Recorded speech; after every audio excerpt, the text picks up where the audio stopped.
Lastly, Part D, describe 5 conditions to be met for a creditor under a bill of exchange or a promissory note to vote in a creditors meeting.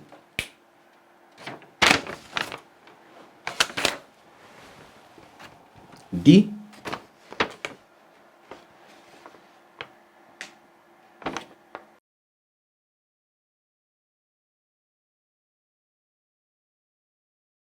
conditions to be met for a creditor under a bill of exchange or a promissory note to vote in a creditors meeting. We are going to discuss 5 conditions. 5 conditions. The first condition is proof of debt. Proof of debt. Number 1 is proof of debt.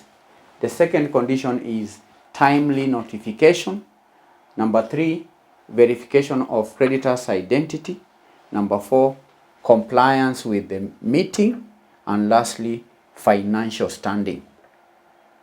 So those are 5 conditions to be met for a creditor under a bill of exchange or a promissory note to vote in a creditors meeting.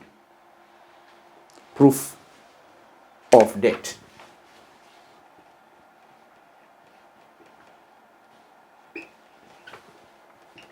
Proof of debt. The creditor must provide valid proof of their debt, demonstrating their status as creditor of the company, and that include presenting the original bill of exchange or promissory note along with any supporting documentation.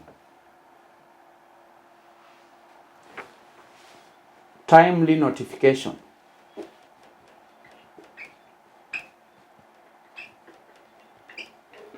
Timely notification. The creditor must notify the company within the specified time frame regarding the intention to attend and vote in the creditors meeting. Failure to provide timely notification may result in the creditor's vote being invalidated. Timely notification. 3, verification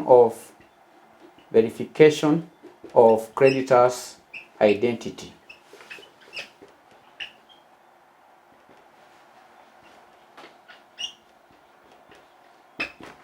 Verification of the creditor's identity. The company may require the creditor to provide identification and any other relevant details to verify their identity and ensure they are eligible to participate in the meeting and cast their vote.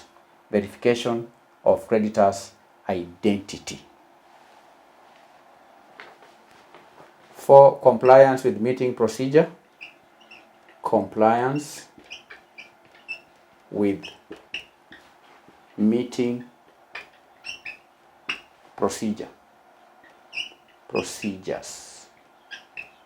Compliance with the meeting procedures. The creditor must comply with the meeting procedures outlined in the relevant laws and regulations, all right,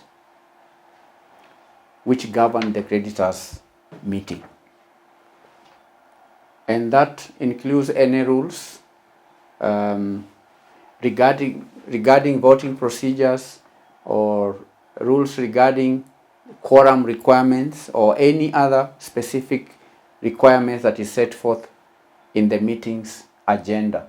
That is compliance with meeting procedures. For an auditor, for a creditor to be allowed to vote in a creditor's meeting, then that auditor must comply with meeting procedures. Financial standing. Now, candidates, in some jurisdictions, the auditor may be required to meet certain financial standing. This is financial standing criteria to be eligible to vote in a creditors meeting. And this is to ensure that only legitimate creditors with substantial interest in the company are allowed to participate in the decision-making process. So these are 5 conditions to be met for an auditor under a bill of exchange or promissory note to vote in a creditors meeting. Number 1 is proof of debt. Number 2, timely notification. Number 3, verification of creditor's identity. Number 4, compliance with meeting procedures. Then financial standing, 5 marks. 5 marks. So we've done question 2, August 2022, meetings, compliance, and administration. Thank you for attending the lesson. We are going to answer question number 4, that is question number 3, in our next lesson. Bye-bye.